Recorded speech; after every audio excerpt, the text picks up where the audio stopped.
Hiya, Gracie. Got your message loud and clear. And the tunes. Great thought. Thanks. I'm here in one piece. Might be overstating it, but we made it. I'm safe. Just getting oriented. Yeah, there's nothing awkward about this at all. Guess we're gonna have to get used to it. Keep sending, okay? Remind me why I'm out here doing this. I miss you.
Party here.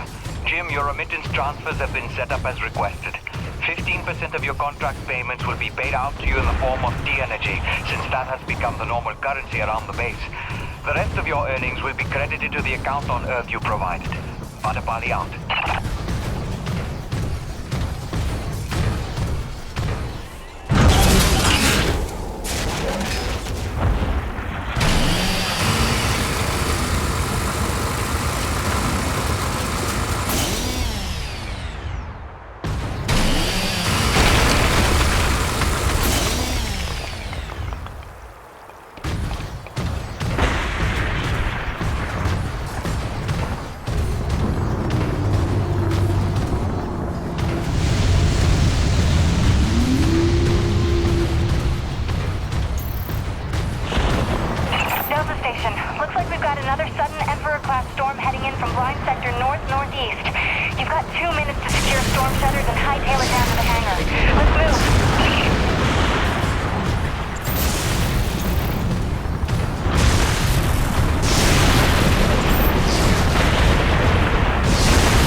Good.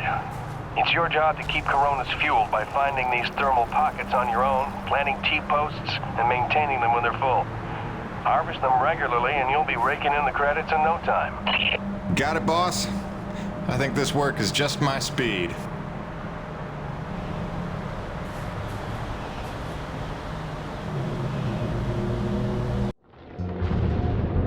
And so it went for weeks and months, until the extraordinary became commonplace. Dealing with the cold and wild life became the new routine.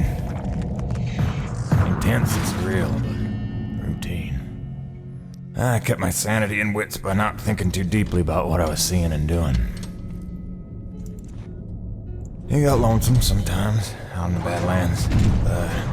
Music and weekly messages from the missus kept me company. I was making great dough, getting choice contracts. And that was the point after all. I made friends with the crew. They were a right good sort, those guys. Even LaRoche, for all his bluster, had his moments. For better or worse, I became Braddock's go-to guy.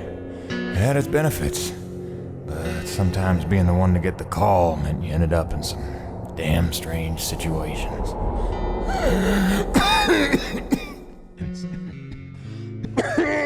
What's wrong? Plenty. Harmonizers almost out of juice. The one time I want an acre to attack. What was I?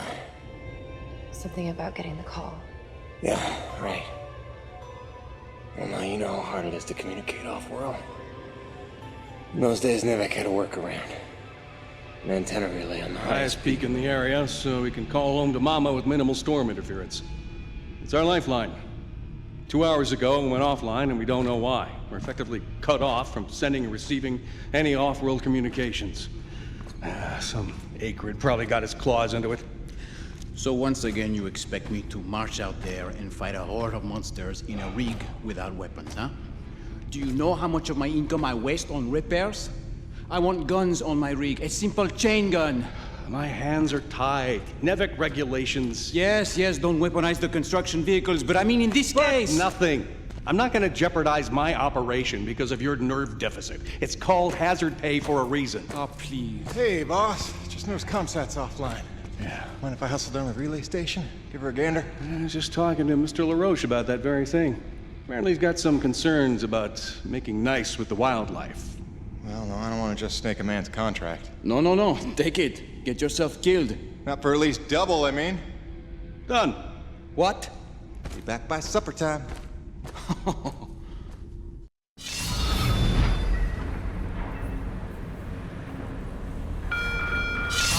Bowers would like to inform the crew that new stock from the latest supply drop is now available. Mr. Payton, this is Dr. Kovac. Can you read me? Loud and clear, Doc. Kinda told you can call me Jim. As you like, Mr. Jim. I was hoping you could pay me a visit in my lab, as your circumstances and logistics allow. Oh, and I believe I'm to mention that remuneration is involved. So you have a job for me? I believe I made that abundantly clear. Oh, abundantly. I'll drop by soon, Doc.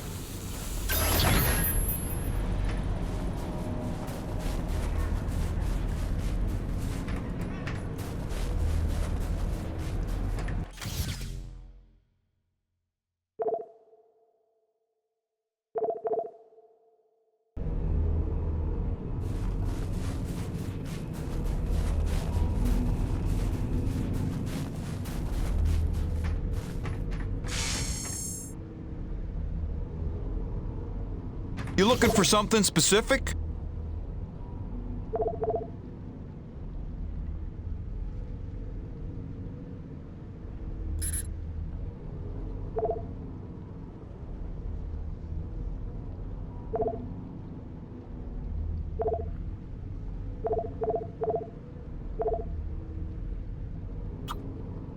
Good. That upgrade's a must in my book. The less you gotta reload, the better, eh?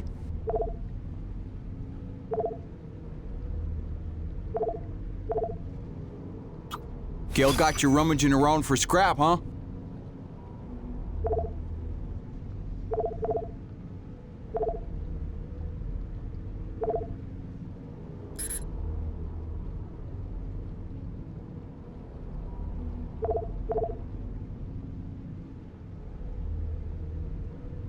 See you later, Jim.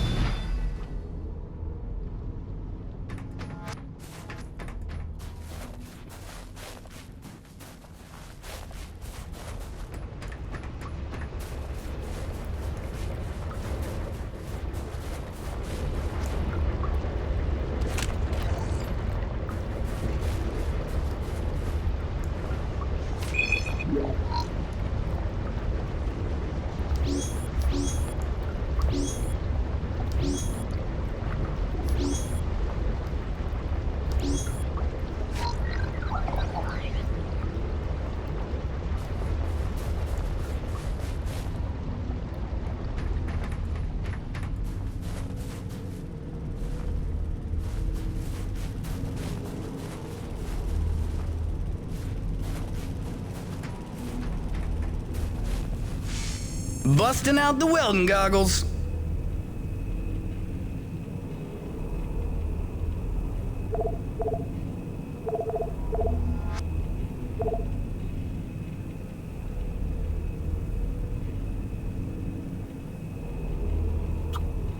This one's simple. We take some raw metal, we reinforce the hull. Till next time, boss.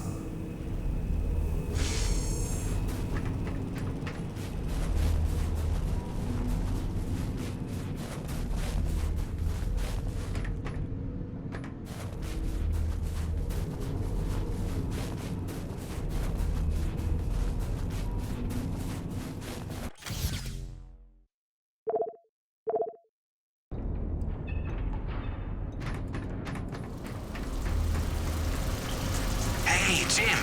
How's Hank? Sprouting up like a beanstalk.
Stand by.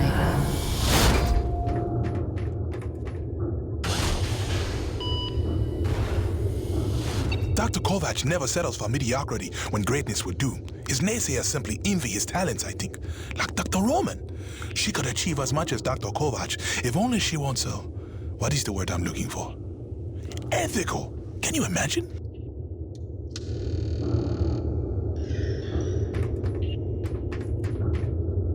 Remember that 800-page questionnaire we all had to fill out before we came to this planet? How the hell did Kovac pass the personality screening? He must have cheated, right? I mean, have you spoken to the man? Every time I look at that enormous head of his, I imagine a little alien inside operating at controls. Or maybe a super intelligent lab rat.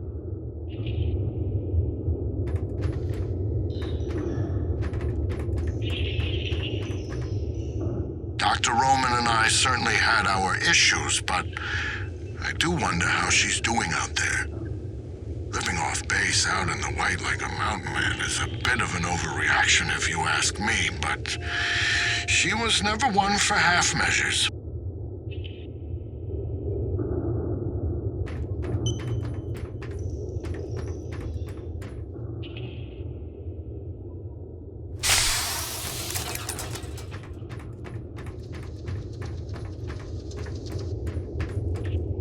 Exposure to the extreme cold reduces blood flow and constricts your blood vessels, reducing your circulatory system's overall volume and increasing your blood pressure.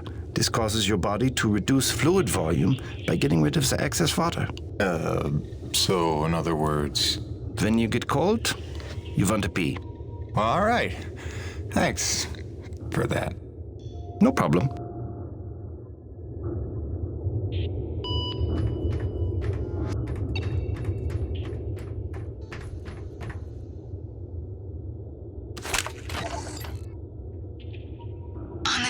Level, the acrid are remarkably unstable. I can't find a record of a species on any documented world that has such a high rate of mutation. I'm sure the radioactivity level of their blood is no coincidence. Theoretically, if forced by circumstances to adapt for survival, it would only take a couple of generations for an acrid to evolve into a distinctly different form.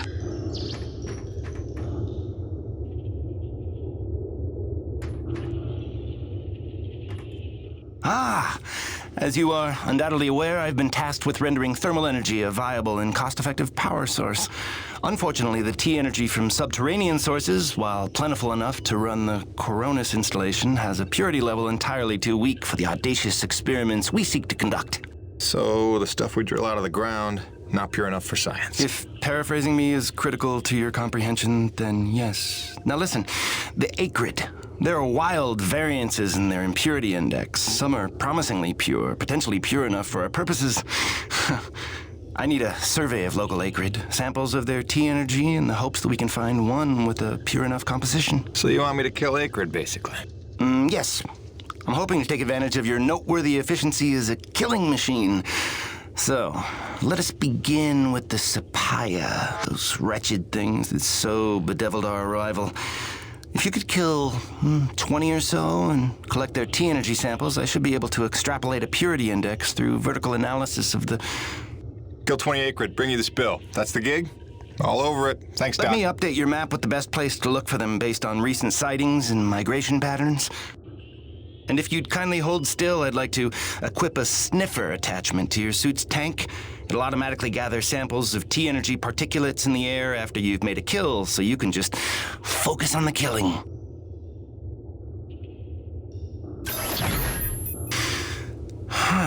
Such pitiable incuriosity.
Jimmy, the science team cooked up a de-icing spray so your rig doesn't freeze with every bad storm.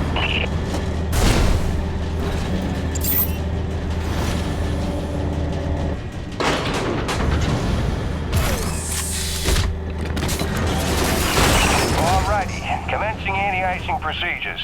The spray ensures your rig won't freeze in place the second you step outside, but its protection is limited to storms rated below Cardinal class. Copy? Anything beyond that?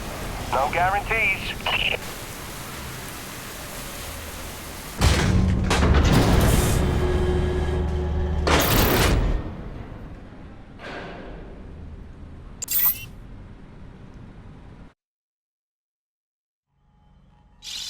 Hey baby, quick message, and not to worry you, but apparently I am slipping quietly out of my mind.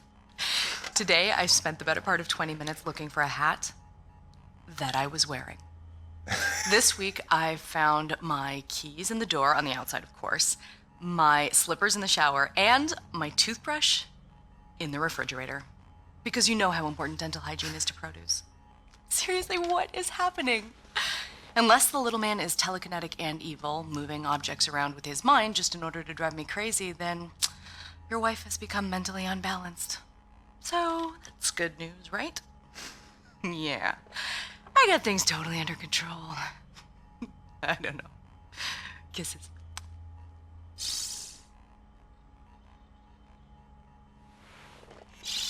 Hey, baby. Quick message, and, not to worry you, but apparently I am slipping quietly out of my mind. Today, I spent the